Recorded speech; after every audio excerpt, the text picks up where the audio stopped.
Alléluia. Alléluia. Vous allez bien? On a une formidable semaine de jeûne et prière et il y avait des vaillants héros tous les soirs, hein. Il y a des gens, je les voyais tous les soirs, ils étaient là. Ah oui, on est là, pasteur, on est là en combat avec vous. Et vraiment, je vous remercie pour votre fidélité, tous ceux qui ont pu se déplacer soir après soir. Et je crois que Dieu honore cette foi. Je crois que Dieu honore quand son Église se tient à la brèche. Le thème du jeûne et prière, c'était être une sentinelle. Et on a vu plusieurs thèmes. Qu'est-ce qui peut être une brèche dans nos vies et Dieu a donné un mot à chaque soir pour quelqu'un et même pour plusieurs. Et je sais que ce que nous avons semé, nous allons le récolter dans le nom de Jésus. Amen. Alors, on est au mois de mars et ça passe vite, les amis, la vie, hein. Les mois défilent. Et en ce mois de mars, on a décidé avec l'équipe pastorale de débuter une nouvelle série que nous avons intitulée Paraboles. Vous aimez les paraboles? Jésus est un formidable conteur. C'est pour moi celui qui raconte le mieux les histoires. Et je crois qu'à travers ces paraboles que nous allons enseigner, vous enseigner, nous allons découvrir, mais nous allons aussi vivre des vérités spirituelles. Voyez-vous, le royaume de Dieu, il est composé de vérités spirituelles. Je pourrais dire ainsi, il est composé de principes spirituels. La définition d'un principe, c'est une règle définissant une manière, type d'agir et correspondant le plus souvent à une prise de position morale. Les synonymes du mot principe sont le mot loi, règle et norme. Et si on ne connaît pas les vérités, les principes spirituels, on ne pourra pas les vivre. On ne pourra pas les appliquer.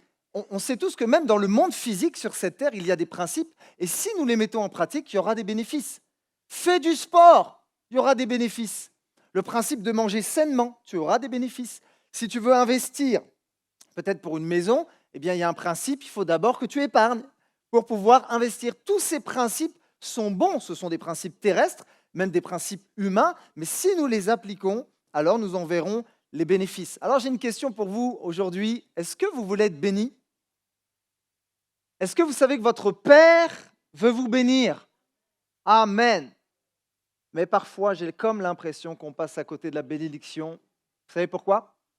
Parce que nous n'appliquons pas les principes spirituels que Dieu a mis à notre disposition. Et voici le but de cette série. C'est de te faire passer à un autre niveau.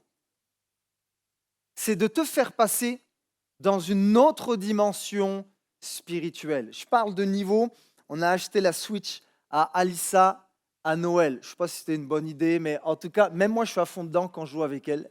Et on a acheté, les jeunes, vous connaissez Mario Odyssey. Okay, et il y a plusieurs mondes dans Mario Odyssey, et c'est super. Et on a 2 manettes sur la Switch et on joue et on a fond dedans. Et eh bien, il y a des niveaux. Et pour arriver au prochain niveau, il faut avoir toutes les lunes. Je ne sais pas, il y en a qui... Vous voyez, c'est quoi les lunes? Bon, il y en a, ils sont perdus déjà. Ah, il y en a des geeks. Il y a des geeks là-bas. Repentez-vous, on va vous imposer les mains là. Si tu n'as pas toutes les lunes, en d'autres mots, si tu n'as pas toutes les clés, tu ne peux pas passer dans l'autre monde. Tu ne peux pas passer à l'autre niveau. Et parfois, avec Alissa, on est frustré parce qu'on n'arrive pas, on est bloqué dans un monde. Et on se dit, non, non, non, on va faire tout ce qu'on peut, tout ce qui est en notre pouvoir pour passer à un autre niveau parce qu'on ne veut pas rester bloqué à ce niveau-là. J'aimerais dire à quelqu'un, Dieu ne veut pas que tu restes bloqué à ce niveau où tu es aujourd'hui. Dieu a plus. Dieu a une autre dimension, un autre niveau pour toi. Est-ce que quelqu'un veut un autre niveau spirituel? Alléluia. Ne te contente pas de rester au niveau où tu te trouves. Alors, je crois que Dieu nous appelle à un autre niveau dans la foi. Je crois que Dieu veut t'appeler dans un autre niveau, au niveau de ta générosité. Dieu nous appelle à un autre niveau d'amour, de pardon, de grâce. Oh, je t'appelle à un autre niveau. Alors si on revient aux paraboles, vous savez, il y a combien de paraboles de Jésus à peu près dans les évangiles? Il y a des paraboles de Jésus se trouvent dans les 3 premiers évangiles. On appelle ça les évangiles synoptiques. Matthieu, Marc et Luc. Et il y a environ 39 paraboles de Jésus dans les évangiles synoptiques. Et le mot grec parabalo va unir 2 racines. La racine para, vous savez, on dit une parapharmacie, voilà. Le mot para, ça veut dire à côté, et le mot balo veut dire jeter. Et le sens littéral, en fait, du mot parabalo en grec signifie placer à côté. C'est-à-dire que lorsque Jésus va raconter une parabole, il va y mettre une vérité naturelle et à côté, vous y trouverez une vérité spirituelle en parallèle. Donc, à quoi sert une parabole? Une parabole, c'est une image naturelle derrière laquelle se cache une vérité spirituelle. Et à un moment donné, les disciples vont aller voir Jésus, puis ils vont lui poser la question, mais maître, pourquoi tu parles toujours en parabole? Parce que franchement, on ne comprend pas toujours. Et le Seigneur va donner une réponse qui est assez intrigante, parce que le Seigneur y répond, mais je ne comprends pas sa réponse en fait. Est-ce que je suis le seul à ne pas comprendre toujours ce que Dieu dit? Peut-être vous êtes tellement spirituel que vous comprenez tout. Et c'est assez intriguant. Jésus va dire dans Matthieu 13, 10, parce qu'il vous a été de donner de connaître les mystères du royaume. Le mot mystère, on peut aussi le remplacer par le mot vérité, parce qu'il vous a été donné de connaître les vérités du royaume des cieux, et que cela ne leur a pas été donné à eux. Alors là, je suis encore plus perdu. Qu'est-ce que tu veux dire, Seigneur? Et je pense qu'en fait, il y a deux buts aux paraboles. Le Seigneur a deux objectifs. Voici le premier but. C'est que les paraboles cachaient les vérités du royaume aux personnes qui étaient imbues de leur propre justice, aux personnes qui étaient tellement orgueilleuses et qui n'estimaient pas avoir besoin d'apprendre des choses de Dieu. Finalement, ces gens étaient aveugles, ne pouvaient pas entendre ce que Dieu voulait leur dire, les comprendre, et ne pouvaient pas les voir avec leurs yeux, parce que sont considérés trop érudites pour apprendre du Seigneur. J'aime beaucoup ce brillant prédicateur Charles Spurgeon. Et voici ce qu'il dira à propos de ces personnes. Ce n'était pas la faute de la lumière, mais celle de leurs yeux troubles. En d'autres mots, ce que Jésus est en train de dire, c'est qu'il y a certaines personnes qui ne peuvent comprendre les vérités du royaume de Dieu parce que leur cœur est endurci. Quand ton cœur est endurci, ta vision est obscurcie. Oh. Maintenant, il y a une deuxième vérité, un deuxième but lorsque Jésus parle en parabole. C'est qu'elle révélait les vérités spirituelles à ceux qui avaient une foi d'enfant, à ceux qui disaient, Seigneur, franchement, moi je ne suis pas forcément un grand érudit, un grand théologien, mais j'ai soif de te connaître. J'ai soif de me rapprocher de toi. Ouvre mes yeux, Seigneur. Et Dieu va se révéler à ces personnes-là. Si tu as soif, si tu as suffisamment d'humilité pour dire, Seigneur, oui, je ne suis pas parfait, je ne suis pas meilleur qu'un autre, j'ai des hauts et des bas, mais je veux te ressembler, Jésus. Le Seigneur va te faire comprendre ces vérités. Amen. Amen. Alors, j'ai une autre question. Est-ce que vous êtes prêts à avoir un cœur suffisamment disposé en cette journée pour entendre ce que Dieu veut nous dire? Alors, j'ai intitulé mon message, en fait mon message c'est une question. Et ça va déboucher sur la première parabole qu'on va étudier ce matin. Vous êtes prêts pour cette question? Es-tu un bon gestionnaire? Ah ah! Vous savez que on se croit propriétaire. Tu te crois propriétaire de ta maison, toi qui as acquis une maison. Mais en fait, tu n'es pas propriétaire. L'argent que tu gagnes, tu crois que tu es propriétaire de cet argent, mais tu n'es pas propriétaire.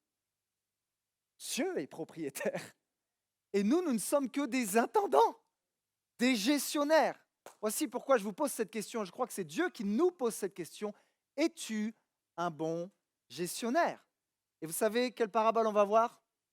La parabole de l'intendant infidèle. Alors, cette parabole, elle est considérée par les érudits bibliques comme la plus difficile de toutes les paraboles de la Bible. Je me suis dit, ça tombe bien, on va commencer par la plus difficile ce matin. On va accrocher nos ceintures quand même. Vous croyez que Dieu veut vous parler quand même? Amen.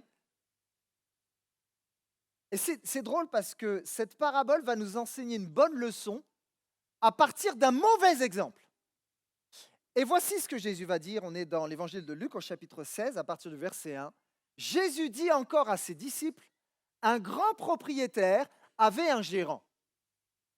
On va lui dénoncer sa conduite car il gaspillait ses biens. Arrêtons-nous là. En fait, le mot gaspiller, C'est un participe présent actif et ça veut dire qu'il n'a pas arnaqué son patron qu'une seule fois, mais il a arnaqué son patron à de nombreuses reprises. En fait, c'était devenu son mode de vie de piquer dans la caisse. Il a probablement dépensé trop en utilisant l'argent de la société pour ses dépenses personnelles. Au lieu d'utiliser les dépenses pour une bonne gestion pour l'entreprise du patron, oh, il s'en mettait un petit peu dans la poche. Et le maître le fit appeler et lui dit, qu'est-ce que j'apprends à ton sujet? Remets-moi les comptes de ta gestion, car tu ne continueras pas à gérer mes affaires. En d'autres mots, il est viré. Bon, c'est un petit peu normal, hein? Dans cette parabole, nous allons voir 3 mots. Ces 3 mots sont 3 choses que l'Esprit de Dieu veut rappeler à nos cœurs en cette journée. Vous êtes prêts pour le premier mot? Le premier mot, c'est le mot confiance. Retenez ce mot-là, il est très important, la confiance. Et dans cette histoire, il y a un homme riche, un riche entrepreneur.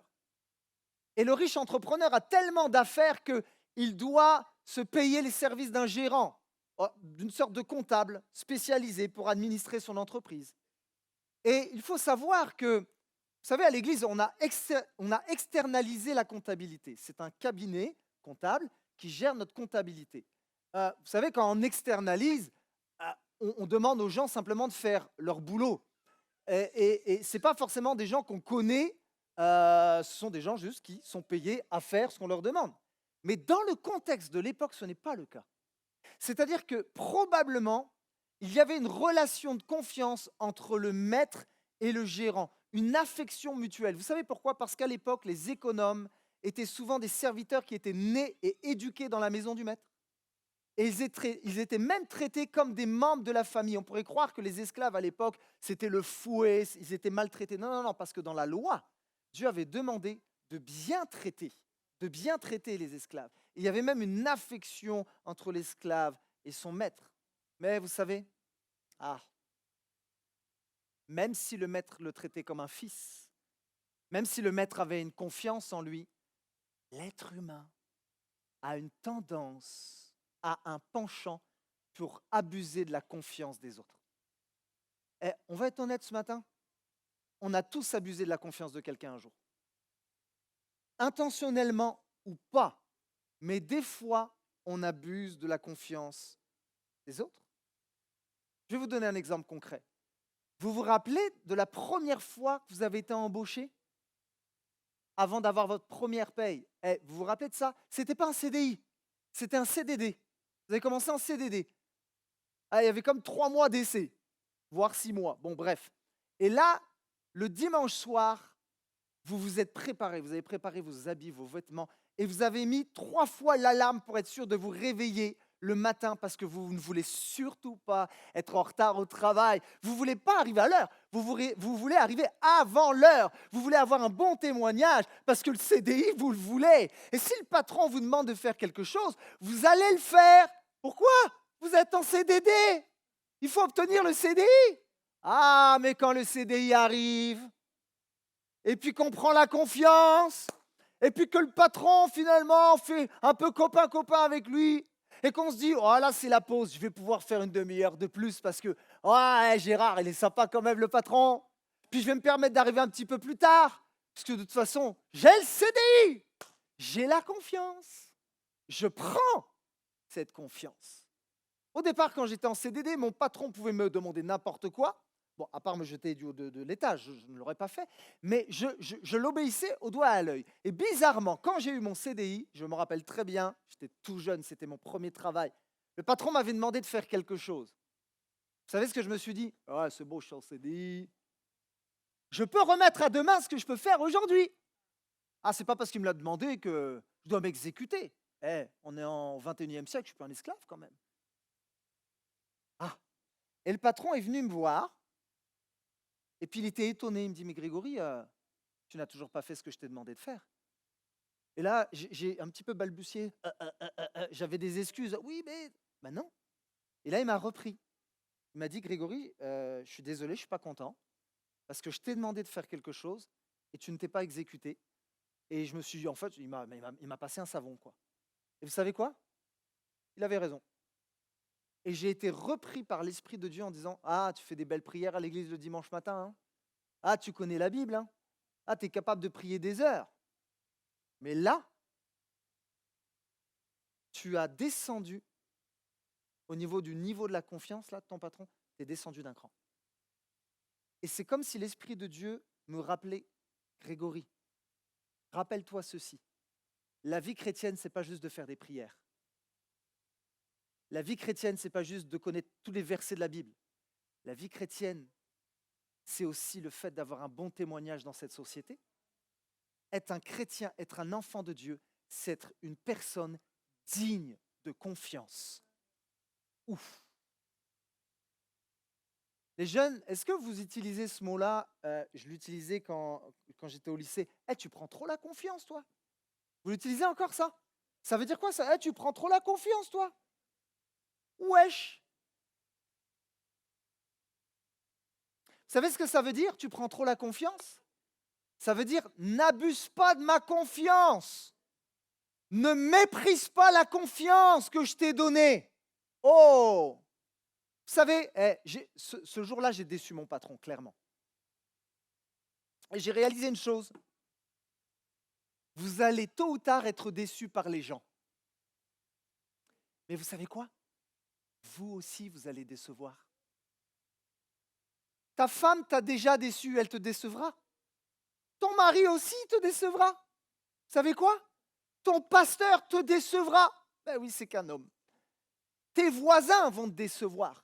Tes enfants parfois vont te décevoir. J'aimerais même vous dire, tu vas te décevoir toi-même.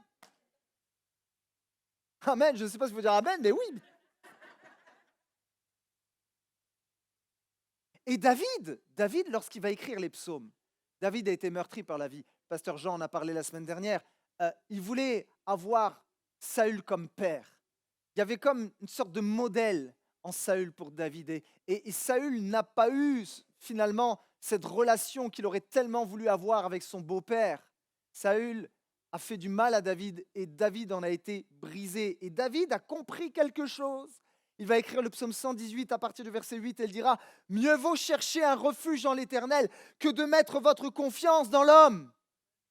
Mieux vaut chercher un refuge en l'Éternel que de mettre votre confiance dans les grands. » Maintenant, on pourrait mal interpréter ce texte biblique parce que tu sais, quand tu es déçu, le réflexe c'est de te braquer, de te refermer et de te dire « je ne donnerai plus jamais ma confiance.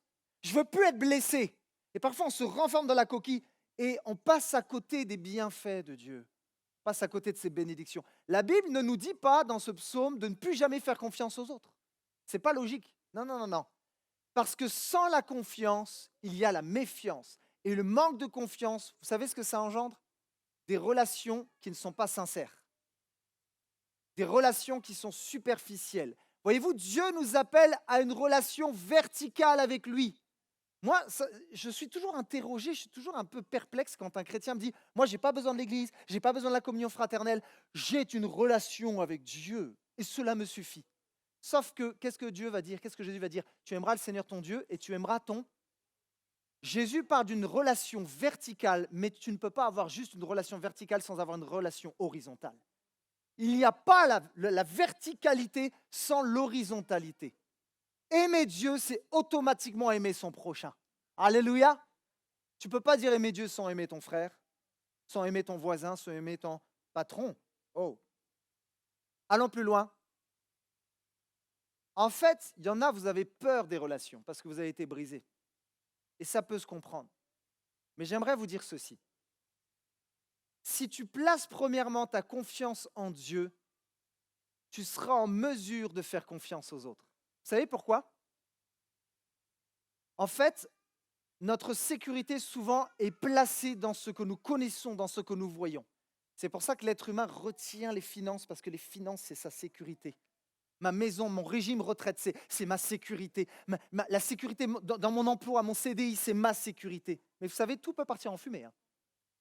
Mais quand tu places en fait ta foi en Dieu et que Dieu devient la source première de ta sécurité, en fait, tu n'as plus peur d'être en relation avec les autres. En fait, c'est une parole pour quelqu'un. Tant que tu ne feras pas de Dieu ta sécurité, tu seras toujours en mode insécurité avec les autres. Tu seras en mode insécurité dans ton mariage, tu seras en mode insécurité dans tes relations professionnelles, tu seras en mode insécurité avec les gens, tu auras toujours peur d'être blessé, tu auras toujours peur d'être offensé. Mais si Dieu est ta sécurité, même si on t'offense, tu sais quoi? C'est pas grave. Seigneur, tu es ma source de sécurité. Alléluia. Vous n'oublierez pas la relation verticale et la relation horizontale. Il n'y a pas l'un sans l'autre. Maintenant, j'aimerais vous dire, la confiance se gagne quand même. Si là, maintenant, il y a quelqu'un qui me dit, oui, que je ne connais pas, hein, qui arrive de nulle part, oui, Grégory, ben, ce soir, j'aimerais garder tes enfants et j'aimerais qu'ils dorment chez moi. Vous croyez que je vais leur dire oui? Je serai un père irresponsable. Ben non, gars, tu garderas pas mes enfants, je ne te connais pas. La confiance se gagne. Pour que quelqu'un garde mes enfants, il faut que je le connaisse. Il faut que je lui fasse confiance. Amen ou pas amen? La confiance, elle se gagne. Elle se gagne avec ton entourage. Elle se gagne avec ton patron. Elle se gagne même avec tes propres enfants. Oh. Donc, la leçon est celle-ci. Un enfant de Dieu a la responsabilité, et je dirais même le devoir, d'être digne de confiance. Je crois qu'il n'y a rien de pire qu'un chrétien qui parle de Jésus à tout va et qui fait n'importe quoi. Je suis chrétien, alléluia, béni soit Dieu. Et c'est de l'hyper-spiritualité à son travail. Ah, tout le monde sait que tu es chrétien, mais tout le monde sait aussi que tu arrives en retard à chaque fois. Tout le monde sait que tu bosses mal et que tu fais les choses à moitié. Et puis pendant que les autres bossent, tu es à la machine à café où tu parles sur le patron. Et puis non, ça ne peut pas aller ensemble. J'ai écrit cette citation. Sans la fiabilité, tu ne pourras pas briller. On le dit ensemble? Sans la fiabilité, tu ne pourras pas briller. Jésus nous appelle à être la lumière du monde. Vous savez quoi? Ce n'est pas juste nos prières qui feront de nous la lumière du monde, c'est notre témoignage.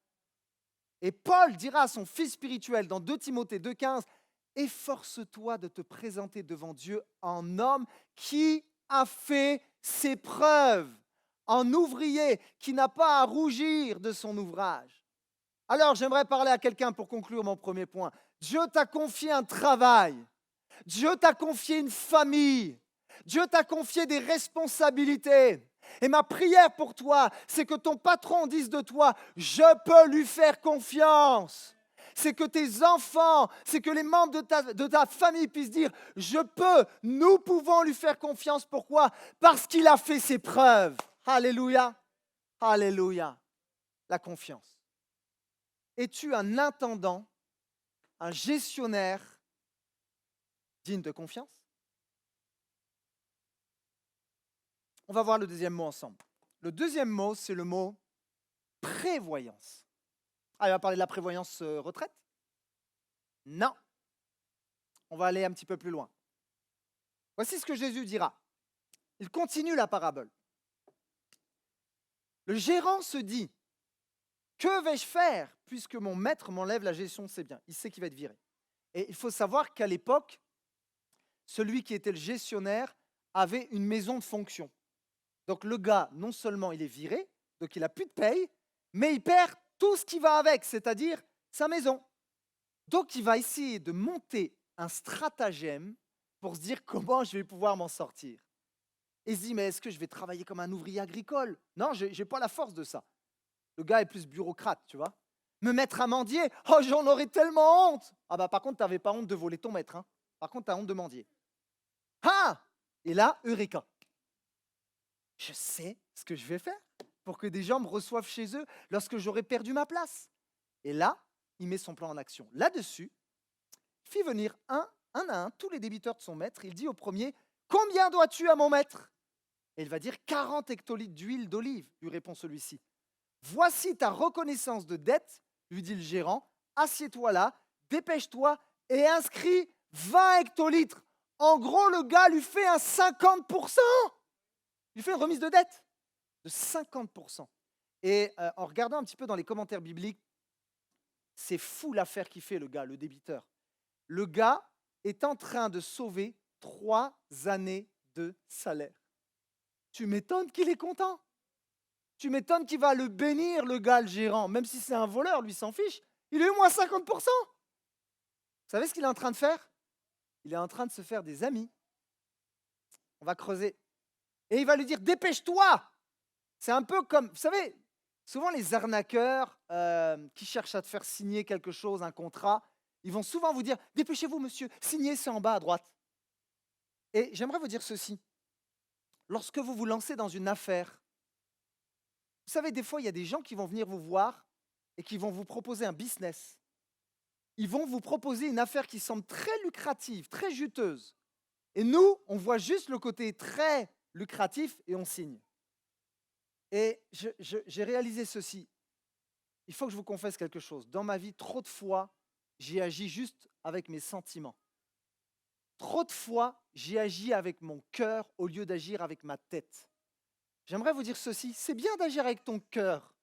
Mais si tu n'agis qu'avec tes sentiments, à un moment donné, tu vas te prendre un mur et tu vas t'éclater les dents sur ce mur. Voici mon conseil.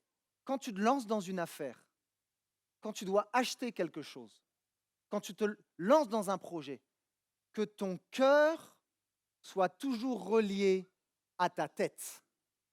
Amen ou pas amen? Ne te précipite jamais. Et plus la vie avance, tu sais, vous savez, je me suis fait avoir parfois. Parce que j'y allais. Allez, c'est parti. Et je me précipitais. Attention de vous précipiter dans une affaire. Plus je prends de l'âge, je ne suis pas très vieux, mais plus je prends de l'âge, et plus, plus j'apprends à peser le pour et le contre. Attends, tu me proposes ça, mais pourquoi tu me proposes ça?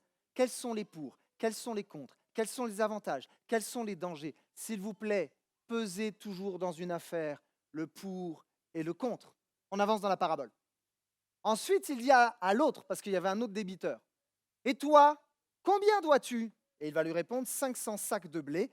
Prends ta reconnaissance de dette, reprends le gérant et inscris-en 400. » Donc il lui fait encore faire une bonne affaire.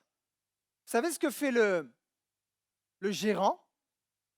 C'est clairement un détournement de fonds. Et j'ai une pensée pour quelqu'un dans ce lieu. C'est peut-être une parole de Dieu pour quelqu'un. Tu as peut-être une galère en ce moment et tu essaies de t'en sortir par tous les moyens. Mais j'aimerais te dire ceci.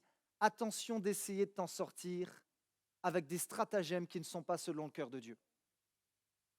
Parce qu'en faisant ça, en voulant t'en sortir par des moyens frauduleux, où tu flirtes un petit peu avec des choses qui ne sont pas forcément bonnes au niveau de la loi, tu vas te mettre encore plus, excusez-moi l'expression, dans la mouise que tu ne l'es maintenant. Waouh! Je ferme la parenthèse.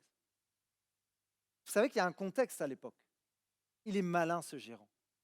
Parce que dans cette culture-là, c'est la culture de la réciprocité. C'est-à-dire que si je fais quelque chose pour toi, tu vas me devoir quelque chose en retour. Et le gérant infidèle sait très bien que lorsqu'il va se faire virer par son patron, vous savez ce qu'il va faire? Il va toquer chez les débiteurs à qui il a fait un pourcentage. Il va dire, les gars, je suis là, je suis disponible. Et comme il y a la loi, la culture de la réciprocité, le gars est sûr d'avoir un job par la suite. Le gars a même le choix du roi. Il a 2 jobs qui vont lui être proposés par la suite. Waouh!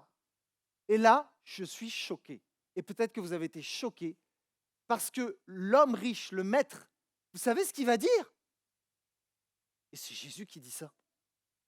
Le maître admira l'habileté avec laquelle ce gérant malhonnête s'y était pris. Mais il est fou, quoi!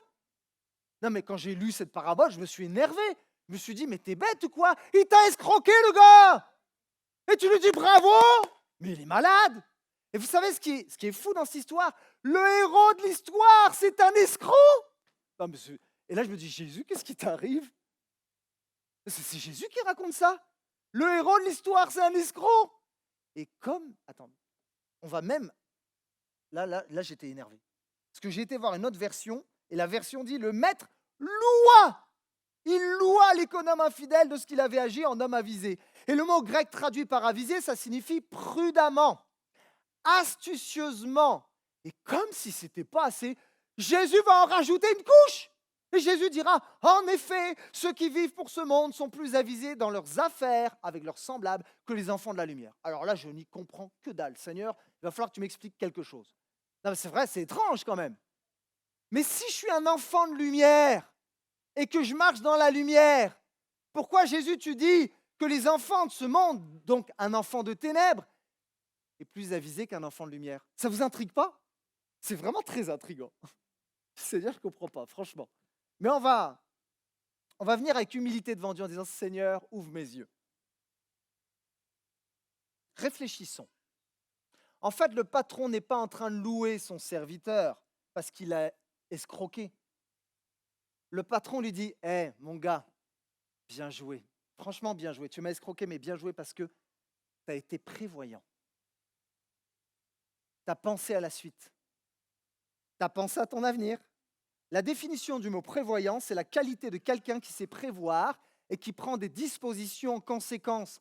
En fait, cet homme, ce malin, ce filou, il a fait deux choses très importantes. Il a préparé son avenir. Question pour toi. Est-ce que tu prépares ton avenir? Ah, mais de quel avenir on parle? Ah, on va le voir.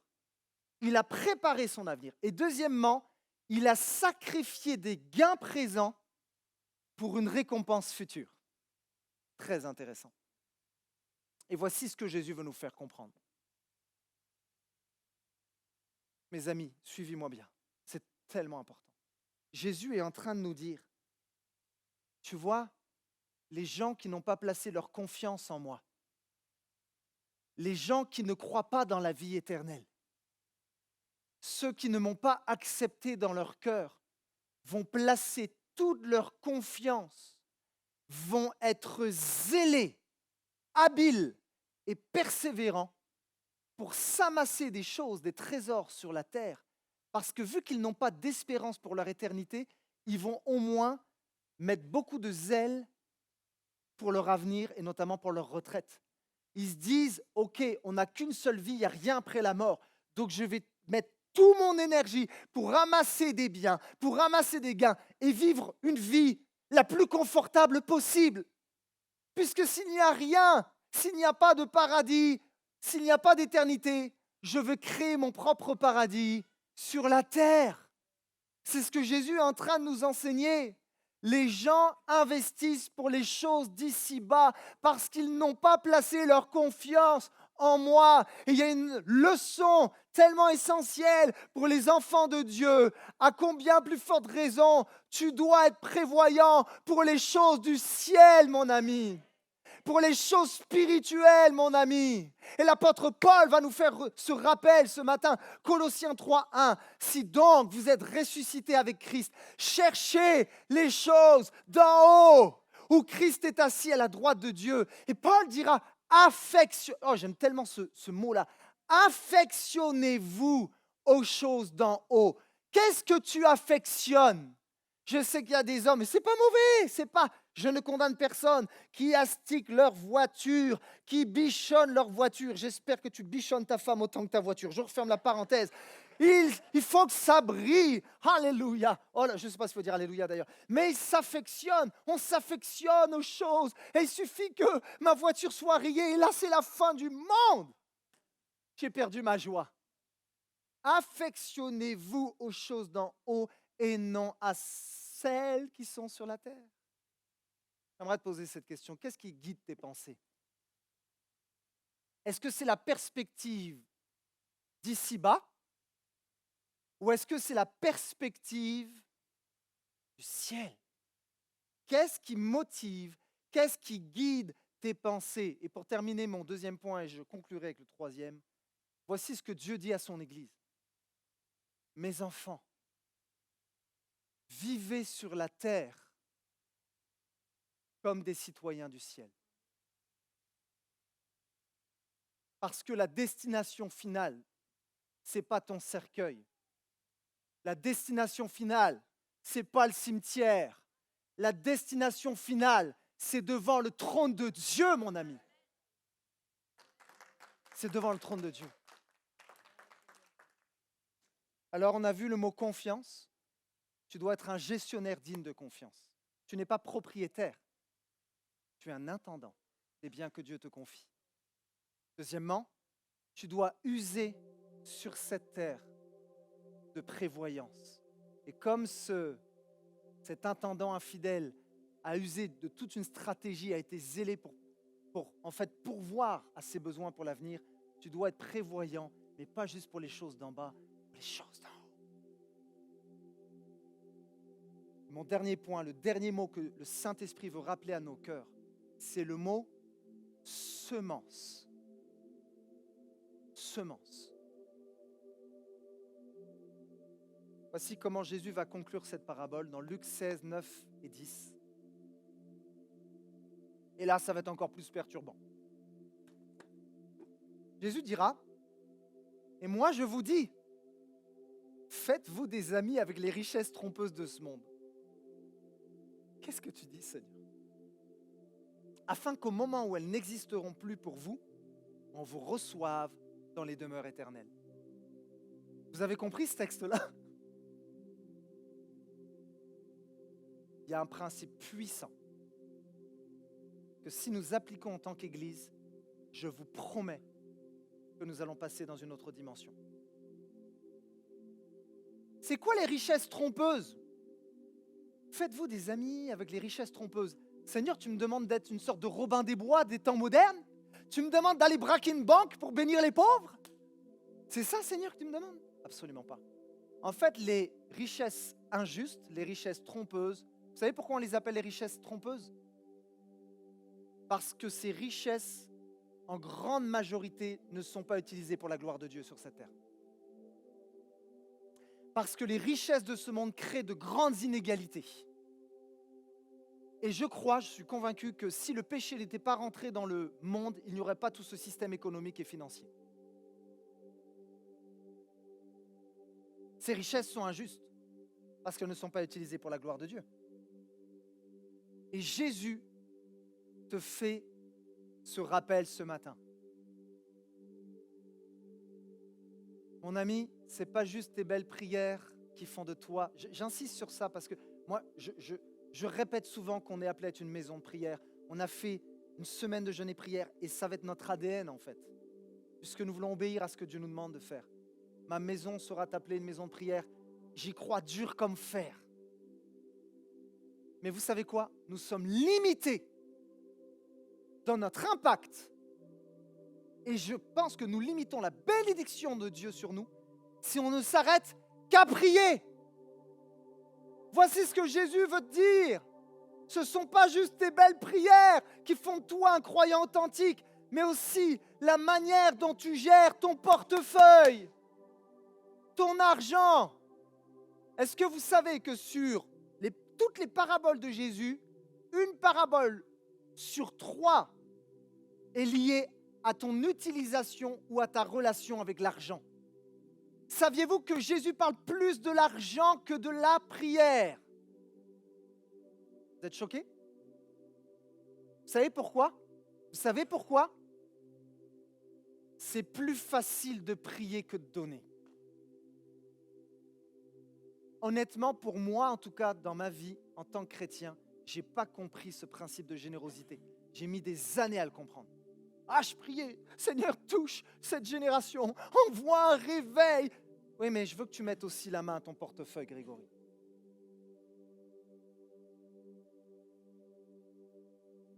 Jésus est en train de te dire, tes priorités financières te diront à quel point tu m'aimes et à quel point tu es attaché à mon royaume. Les amis, l'homme riche, en fait, dans cette parabole, c'est qui? C'est qui? C'est Dieu. L'homme riche, c'est Dieu qui nous confie l'intendance, les richesses. L'intendant, en fait, c'est qui? C'est nous.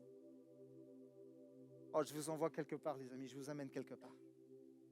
Voici la leçon finale et j'appelle le groupe de louanges à s'approcher, s'il vous plaît. En fait, quand Jésus parle de se faire des amis qui vont nous recevoir dans les demeures éternelles, qu'est-ce que ça veut dire? Oh, ça me touche tellement.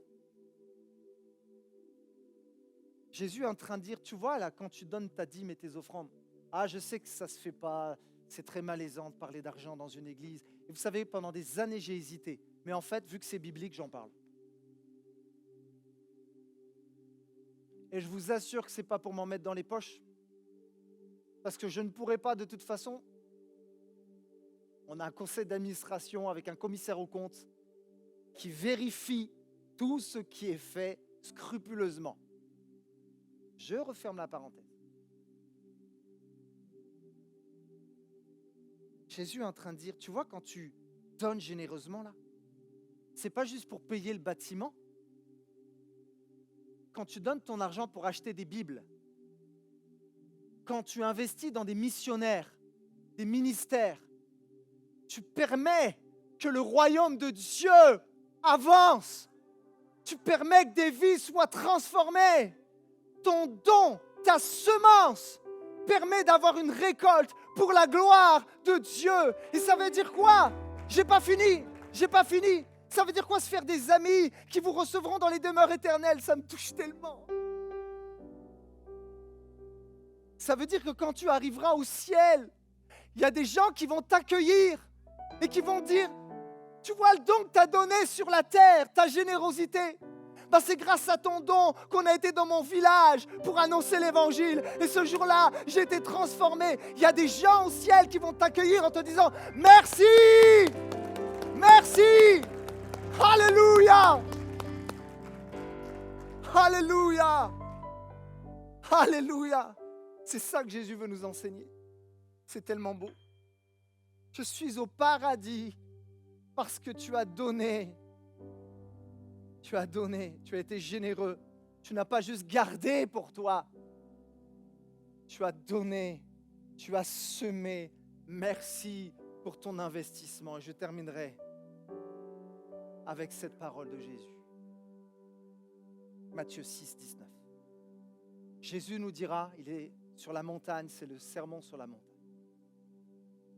Ne vous amassez pas des richesses sur la terre, où elles sont à la merci de la rouille, des mythes qui rongent ou des cambrioleurs qui percent les murs pour voler. Amassez-vous plutôt des trésors dans le ciel où il n'y a ni rouille, ni mythes qui rongent, ni cambrioleurs qui percent les murs pour voler. Car là où est ton trésor, là sera aussi ton cœur. On pourrait l'inverser. Car là où est ton cœur, mon cœur est pour toi, Seigneur. Mon cœur est pour l'avancement de ton royaume. Mon cœur est pour l'évangile. Mon cœur est pour ta gloire. Alors si mon cœur est pour cela, c'est là que je vais mettre mon trésor. Amen. Sans plus tarder, je vous invite à baisser les têtes, à fermer les yeux. J'ai terminé.